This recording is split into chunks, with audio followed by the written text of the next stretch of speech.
Bonjour à tous et merci de nous avoir rejoints pour la première session LinkedIn Live de Splunk en français. Je m'appelle Audrey Williard, je suis Senior Content Marketing Manager chez Splunk, ou dit plus simplement, je suis la voix française de Splunk. Avant d'être Splunkeuse, j'ai travaillé dans plusieurs entreprises de la tech comme VMware et Facebook. Mais assez parlé de moi, j'ai le plaisir aujourd'hui d'accueillir deux invités qui ont beaucoup de choses à dire sur la data. Mon premier invité est le Chief Digital et Social Manager chez Shoyu. Il est aussi influenceur dans le secteur des nouvelles technologies. Il fait partie du top 10 des influenceurs du CES de Las Vegas depuis plus de 4 ans.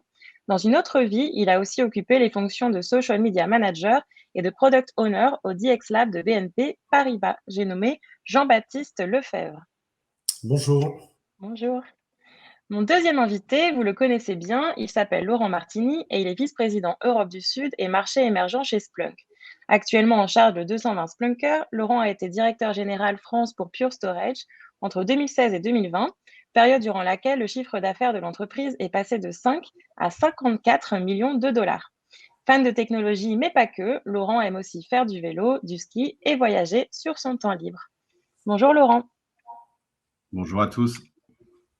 Merci d'avoir accepté notre invitation et sans plus tarder, je vais rentrer dans le vif du sujet. Aujourd'hui, nous sommes réunis pour parler de la data. Les données sont plus accessibles que jamais, mais elles restent encore peu et trop mal exploitées. C'est en tout cas ce que révèlent les recherches que nous avons menées auprès de 107 chefs d'entreprise et DSI français et 1250 en tout à travers le monde, en partenariat avec les chercheurs de l'ESG. Les résultats nous ont permis de mieux comprendre comment les organisations les plus innovantes avaient fait des données le véritable moteur de leur réussite. Nous avons ensuite analysé et compilé toutes ces infos pour vous aider à accélérer et optimiser votre transformation numérique. C'est dans un rapport qui s'appelle L'état de l'innovation pilotée par les données et nous allons vous mettre tous les liens à disposition en description. En tout cas, le constat est simple, les entreprises françaises doivent mieux exploiter les données. Alors, on va rentrer dans le vif du sujet et parler du rapport en lui-même. Ce rapport montre qu'environ 50% des entreprises ont à peine entamé leur parcours de transformation numérique piloté par les données.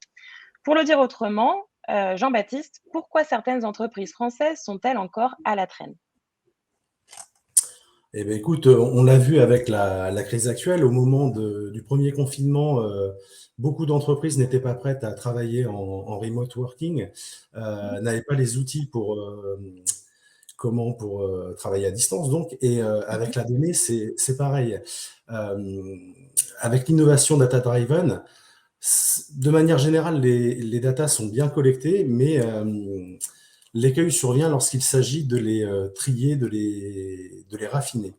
Mhm. Euh, on parle alors de données structurées. D'accord. Et donc, est-ce que c'est une spécificité française, ce manque voilà, de classification ou de raffinement des Ouais. données? Enfin, ça, Mm.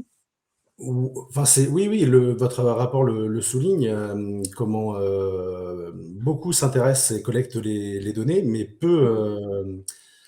en font des données structurées qui sont exploitables après pour des applications comme l'intelligence artificielle. Donc c'est un constat pour le moment qui s'explique par plein de choses. Il y a le réglementaire, il y a le manque de disponibilité de travailleurs de la data, comme les data scientists, les data engineers. Euh, voilà, ça s'explique par plusieurs faits. Mhm. Et je vais revenir à cette idée de classification. Laurent, on a constaté aussi dans le rapport que 23% des entreprises françaises interrogées donc ont un problème, ne disposent pas vraiment d'un système de classification qui va intégrer l'ensemble de toutes ces données. Et même, ils ne connaissent pas nécessairement la qualité de ces données. Donc, est-ce que tu aurais des conseils pour les entreprises qui veulent exploiter ces données et déjà par où commencer? Je pense que Jean-Baptiste a commencé à en parler. Oui. Le vrai challenge avec la donnée, c'est déjà de prendre conscience de la valeur de la donnée. Aujourd'hui, il y a beaucoup d'entreprises qui sont focusées sur leur cœur de métier et qui ne se rendent pas compte que toute la journée, ils collectent des applications, des données pardon, qui proviennent de leurs clients, de leurs produits, et que ça a de la valeur. Donc, je dirais la première étape, ça vient du dirigeant ou des équipes dirigeantes de l'entreprise de se dire, on a à disposition de l'entreprise un paquet de données et ça a de la valeur. La deuxième, et Jean-Baptiste en a également commencé à en parler, c'est créer une équipe autour de la data, qui est souvent pilotée par une nouvelle fonction qu'on voit apparaître, qui est le Chief Data Officer. Et une fois que cette équipe est en place, pour moi, la première chose à faire, c'est l'inventaire de ces données. Aujourd'hui, je suis toujours stupéfait en parlant avec des directions informatiques et même des grosses. Je pense qu'ils n'ont pas idée de 80% des données qui résident dans leur entreprise. Et évidemment, une fois qu'on a fait un inventaire, on peut commencer à les classifier. L'idée de la classification, pour moi, c'est rester simple, c'est qu'est-ce qui a de la valeur, qu'est-ce qui a moins de valeur et qu'est-ce qui n'en a pas du tout. Et on verra que ça peut nous permettre même de faire des gains au niveau du climat en supprimant de la donnée. Donc déjà, enfin, commencer à comprendre quelles données sont à disposition, les classifier. Et si tu devais donner un conseil aux leaders pour prendre les bonnes décisions, quelles sont vraiment les données qui sont prioritaires et sur lesquelles ils doivent vraiment porter leur attention? Pour moi, alors aujourd'hui, je n'ai pas de conseils à donner à nos leaders d'entreprise, hein, mais je dirais que la première donnée essentielle, c'est déjà comprendre les données marché. On voit que si on regarde le classement des entreprises mondiales sur les 10 dernières années, on voit qu'il y avait des entreprises qui se pensaient être complètement hégémoniques et qui, en 10 ans, ont complètement perdu pied sur leur marché parce qu'elles n'ont pas été capables d'anticiper des changements. Donc, je dirais pour moi, la première donnée importante, c'est être capable d'analyser les données de son marché, ensuite les données de son business. Aujourd'hui, la plupart des entreprises a à sa disposition l'évolution de ses ventes, l'érosion de ses ventes vis-à-vis de tels compétiteurs. Il y a aussi des points qui sont importants pour des entreprises qui produisent des produits, qui est quel est le taux de satisfaction de mes clients, quel est le niveau de retour SAV de mes produits. Aujourd'hui, beaucoup d'entreprises naviguent un peu à vue, alors que dans leur système d'information, dans leur application, il y a la plupart des données qui leur permettraient d'avoir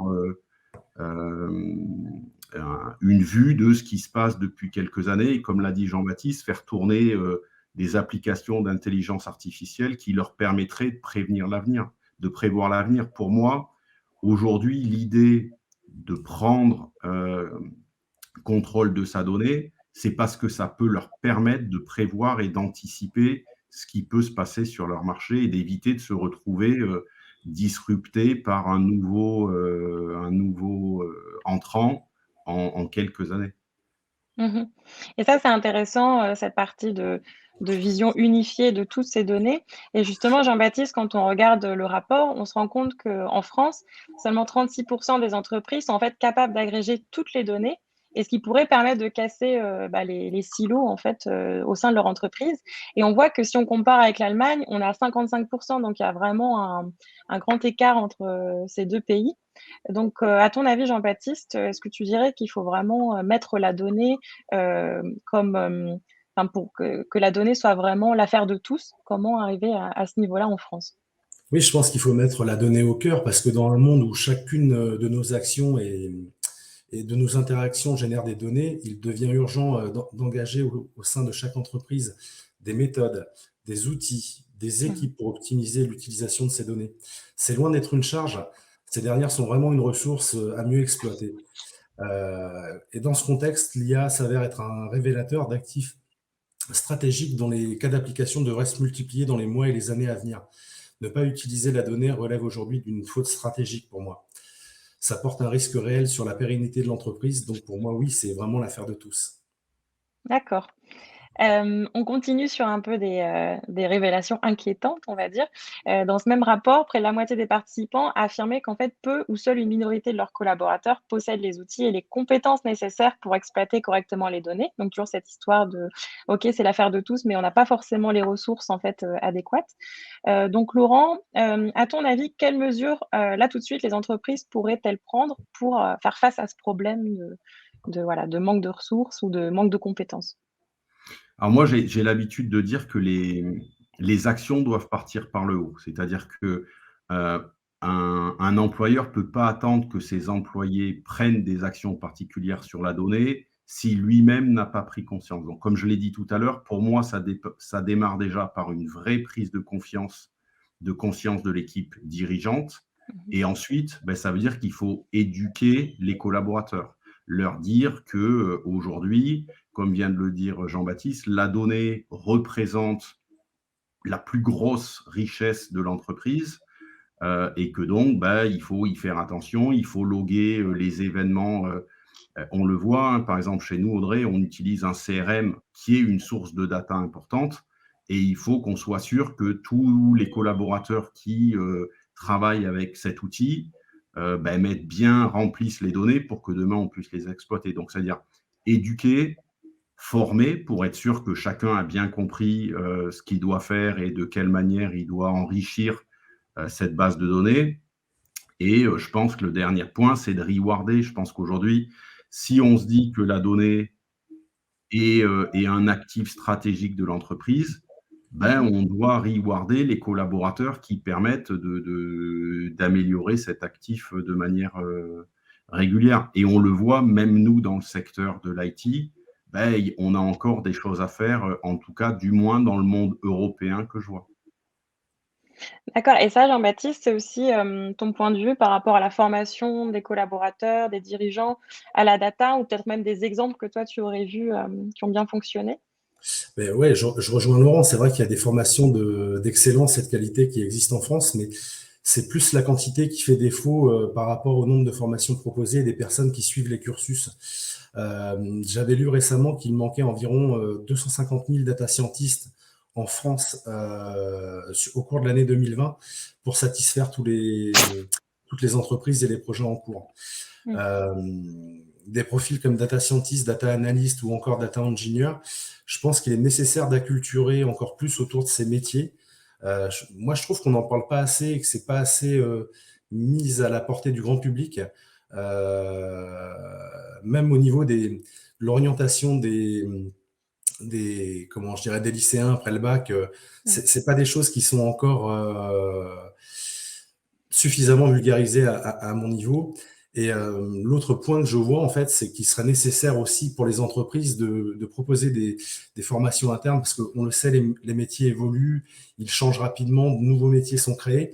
Et donc, je pense il y a tout intérêt pour les entreprises ou les institutions à faire de la formation interne pour faire acquérir des skills en interne.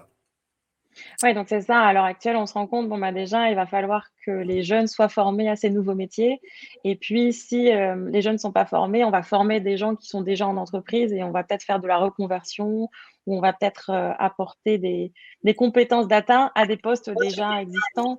C'est un peu ce que nous, on fait avec, le podcast, Étant donné, qui met en valeur des chief data officers en France. On voit que c'est un métier qui est quand même assez nouveau, qui est en définition et il y a plein de façons différentes de se développer à l'heure actuelle et, et qui, en tout cas, prend une place de plus en plus prépondérante dans plein d'industries différentes. Donc, je pense que ça rejoint pas mal ce qu'on voit, en tout cas, évoluer en France. Bon, là, on parle de formation, mais maintenant, j'ai envie de parler d'argent, donc d'être un peu plus pragmatique. A priori, on voit que seulement 25% des dirigeants français allouent plus de 15% de leur budget à des solutions qui sont liées à la data.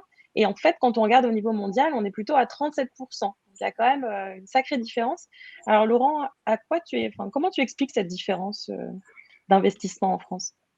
Ça, pour moi, c'est un mal français et je dirais que c'est un mal de manière générale un peu plus en Europe du Sud. C'est-à-dire Mhm. qu'aujourd'hui, on voit que, et ça rejoint ce qu'on a dit jusqu'à présent, hein, c'est que la plupart des dirigeants d'entreprise n'investissent pas assez sur la partie IT, digitalisation. Si on compare, et je le vois aujourd'hui, comme tu l'as dit tout à l'heure, Audrey, je dirige la France, l'Espagne, l'Italie et la plupart des pays émergents, on voit que dans la partie Europe du Sud, et je mets de côté le Moyen-Orient qui, lui, est beaucoup plus en avance sur ces sujets-là, par exemple, que la France, l'Espagne ou l'Italie, on manque d'investissement dans tout ce qui est digitalisation et IT. Aujourd'hui, les sociétés françaises voient encore l'IT comme un centre de coût.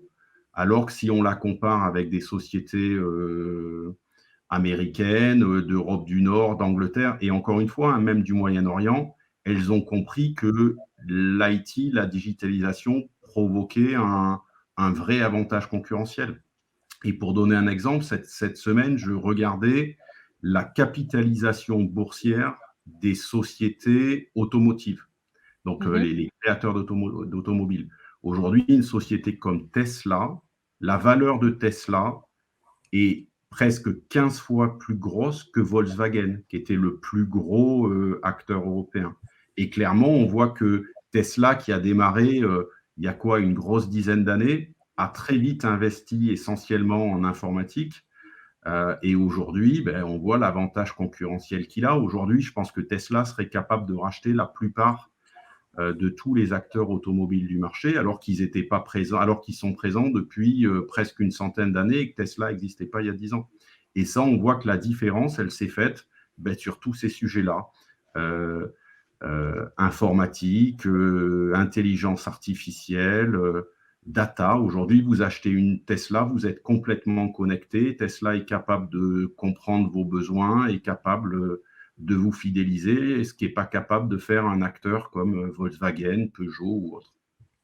Ouais, Et on c'est voit à la fin que la différence, elle est énorme. Mmh. Ouais, c'est ça, on voit que quand on mise sur la data, on peut vraiment, ben, créer des produits qui soient en adéquation avec ce que notre audience, a besoin, par exemple. Ça veut peut-être aussi, vouloir dire on peut faire évoluer les produits, les services rapidement. On peut aussi rendre les employés un peu augmentés, donc les rendre plus productifs. Est-ce que Jean-Baptiste, c'est des choses que vous avez constatées? Est-ce que enfin, que tu as constatées, pardon. Est-ce que tu es d'accord, en fait, avec ce point de vue de on mise sur les données et on a des résultats concrets, en fait, pour l'entreprise? Oui, bah c'est vrai que moi je l'ai vécu dans la banque où plein de projets autour de la data avec l'intelligence artificielle sont venus augmenter les conseillers et même les gens en back office avec des Mmh. initiatives comme le RPA, le Robotic Process Automation.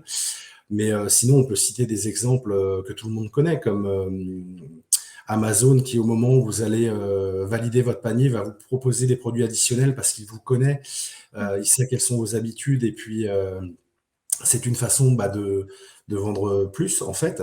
Ou encore Netflix, qui, en fonction de votre historique de visualisation du catalogue, va vous faire des suggestions de visionnage.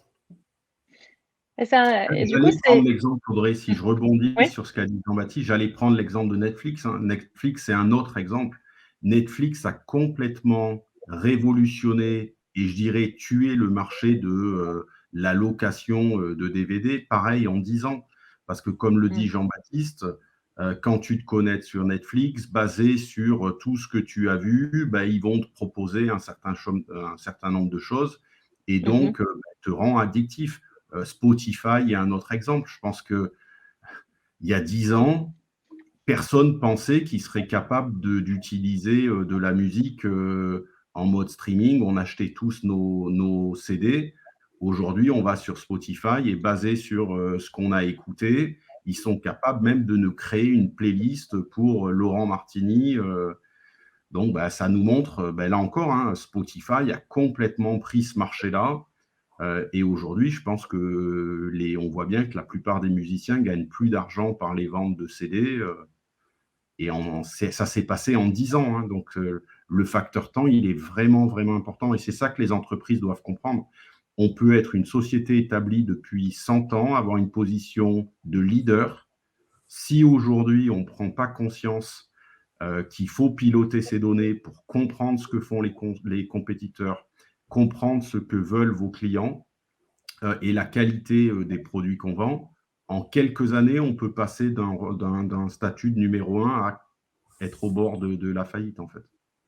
Ouais, Spotify, je reviens sur l'exemple, il a complètement disrupté quelque chose qui s'appelait iTunes d'Apple quand même, qui a Exactement. fermé son catalogue. Donc ça, c'est énorme. Et ils vont même plus loin que ça maintenant, parce que tu peux, alors pas en France encore parce que les lois le permettent pas, mais tu peux te faire prélever l'ADN et ils vont te faire des recommandations en fonction de tes origines ethniques. Ah bon? Ah ça, je savais Ouais, pas. D'accord. Donc ça, c'est je pas un pense truc depuis qu'on fait 2 en ans, ouais. France, mais effectivement, on Faudra peut, que les lois évoluent, mais effectivement, ouais. mais oui, on peut aller, très loin et enfin, à partir du moment où, en fait, on a l'idée, la donnée, en tout cas, peut permettre de faire pas mal de choses et en même temps, j'ai envie de voilà, d'être un peu moins, optimiste et un peu faire l'avocat du diable et Jean-Baptiste, je voudrais te poser la question, est-ce que tu penses en ce moment qu'il y a quand même une surenchère autour de la data, de la complexité autour de la data, plein de technologies et que ça peut être un petit peu, faire peur, en fait, aussi aux utilisateurs et aux entreprises? Bah, je pense pas, comment, je pense que la crise a complètement, Laurent le disait en préambule, rebattu Mmh. les cartes, puisqu'il y a, comment? Il y a des investissements qui ont été gelés ou reportés, où vous avez d'autres catégories d'entreprises qui, eux, au contraire, ont accéléré. Ça leur a vraiment, fait prendre conscience, bah, qu'elles pouvaient se faire disrupter, par des acteurs qui arrivaient sur le marché.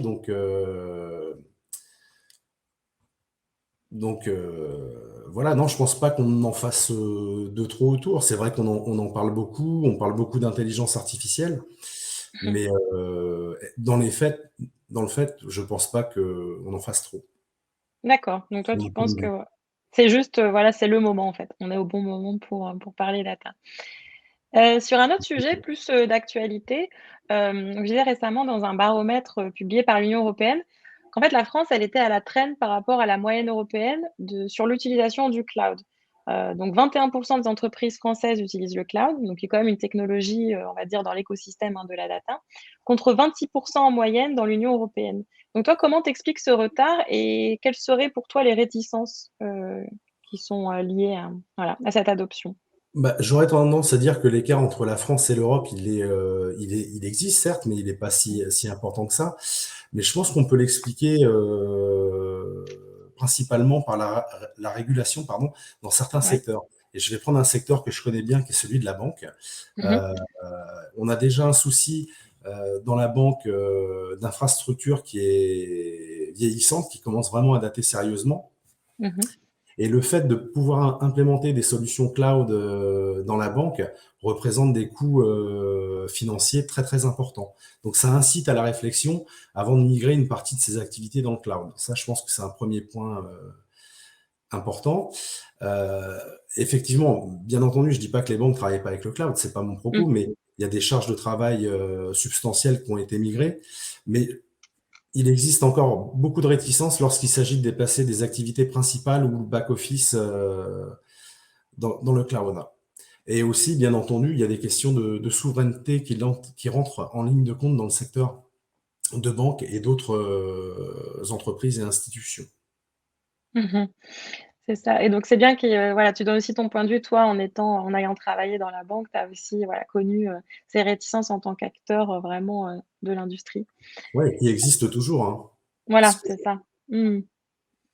Hem, sur un autre sujet d'actu, je lisais, bon, voilà, tout le monde a suivi un petit peu de près ou de loin, la COP26 et lors de la COP26, on a réaffirmé le besoin de limiter la hausse des températures à 1,5 degré d'ici la fin du siècle. Et Splunk, dans le même temps, a aussi annoncé ses propres engagements la semaine dernière, en promettant d'être neutre en carbone d'ici 2050. Donc toi, Laurent, comment tu vois, l'intérêt des données au service de la lutte contre le changement climatique? Donc un vaste sujet. J'en ai parlé un peu tout à l'heure, Audrey. Je pense Ouais. qu'aujourd'hui, il faut qu'on ait en tête que la plupart de la donnée, elle réside dans des data centers et comme on vient de le dire, de plus en plus dans le cloud. Faut pas croire que quand, on enregistre, des vidéos sur TikTok ou sur Instagram, c'est neutre en carbone. Ces données, elles sont, hébergées, par, que ce soit, Amazon, Alibaba, ou Google, et ces data centers, ils consomment beaucoup d'énergie. Donc, j'en ai parlé un peu tout à l'heure en commençant. Je pense que le point le plus important quand on classifie ces données, je l'avais dit, c'est déjà de savoir quelles sont les données qui ont une vraie valeur et qui vont permettre, je reprends mon exemple, aux dirigeants de piloter leur entreprise. Mais on Mmh. peut dire que 70-80% des données, c'est des données qu'on touche jamais et qui ont peu d'utilité. Par contre, ces données, étant donné qu'elles continuent à être stockées, alors que ce soit sur les systèmes, chez nos clients dans leur data center ou dans le cloud, elles consomment beaucoup d'électricité.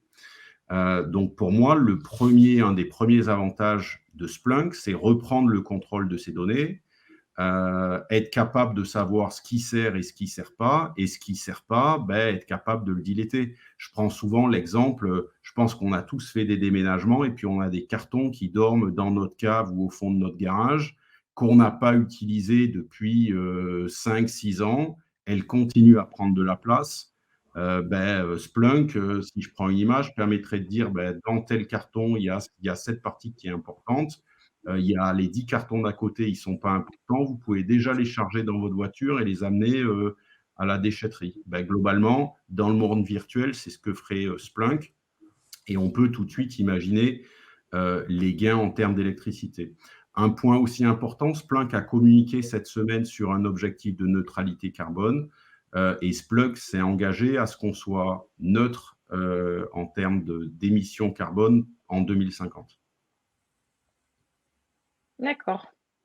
Donc, ouais, on le voit bien, c'est en tout cas un point important de Splunk de soit aider les clients, en fait, à être, moins consommateurs en énergie et même Splunk en tant qu'entreprise s'engage, sur ces sujets. Sur Exactement. un autre point, d'actu, Jean-Baptiste, et je pense que c'est une question qui va te plaire parce que c'est, 100 IA. La France a lancé un plan, bah, je crois que c'était la semaine dernière, de 2,2 milliards d'euros pour faire de la France un champion du secteur de l'IA. Donc toi, qu'est-ce que tu en penses? Et quel sera pour toi l'impact sur l'exploitation des données en France? Bah, franchement, c'est une excellente nouvelle parce que, Mmh. sans les data, il n'y aurait pas d'IA. Mmh. Ça va permettre d'innover sans sacrifier la souveraineté technologique de la France. Là, c'est un peu l'ex product owner dans la banque qui parle, mais la souveraineté des données clients, c'est très important dans le secteur financier. Ce qui est top, c'est que la moitié de ce plan concerne, on en parlait tout à l'heure, directement l'enseignement et l'information, ainsi Mmh. que l'attraction de nouveaux talents. Euh, il est prévu que la moitié si j'ai bonne mémoire, que la moitié de ces 2 milliards permettent d'accompagner plus de 500 PME et ETI dans l'adoption et l'usage de l'IA d'ici à 2025 et de Mmh. transformer les succès scientifiques français en succès économiques. Donc, je ne peux que m'en réjouir. Voilà, donc maintenant on attend. Mais en tout cas, c'est très positif pour les entreprises françaises, ça c'est sûr. OK, ben merci. Je vous laisse peut-être, je sais pas, 1 minute pour conclure si vous avez quelque chose à ajouter avant de terminer ce live. Ah, moi, déjà, merci pour l'interview, Audrey. Moi, je terminerai en espérant que nos auditeurs, ils ont compris, alors sur la partie Splunk, tout ce que Splunk peut amener. Je pense qu'on a parlé de beaucoup de choses avec Jean-Baptiste, hein, mais si je devais conclure très rapidement, c'est prendre conscience de la valeur des données, voir que la première chose, ben, c'est faire un inventaire de ces données pour classifier. Et après, si je finis par 2 phrases, ben, prendre le contrôle des données avec de la valeur pour essayer d'apporter à son entreprise un avantage concurrentiel. Et surtout, je conseille aux entreprises de diléter toutes les datas qui ne leur servent pas. Et ça permettra de penser à notre planète. Voilà. Donc un grand ménage dans la data. Et toi, Jean-Baptiste, un petit mot pour la fin? Bah, merci beaucoup pour l'invitation déjà. Et puis, c'est vrai que c'est toujours un petit peu frustrant d'être contraint comme ça par le temps, mais avec plaisir pour poursuivre les échanges. Avec Merci plaisir, bah, Jean-Baptiste. merci à vous 2 et en tout cas, j'espère que les personnes qui nous ont suivis ont apprécié cette session aussi et cette discussion. S'il y a des sujets en particulier qui vous ont intéressé, bah, n'hésitez pas à consulter le rapport dont on a pas mal parlé et donc les statistiques venaient de ce rapport. On va vous mettre le lien en description, donc vous pourrez cliquer, télécharger et le lire, à votre rythme et puis n'hésitez pas à nous contacter également si vous voulez poursuivre la conversation. Nous, on vous dit, à très bientôt et merci encore de votre, écoute. À bientôt. À À bientôt. bientôt.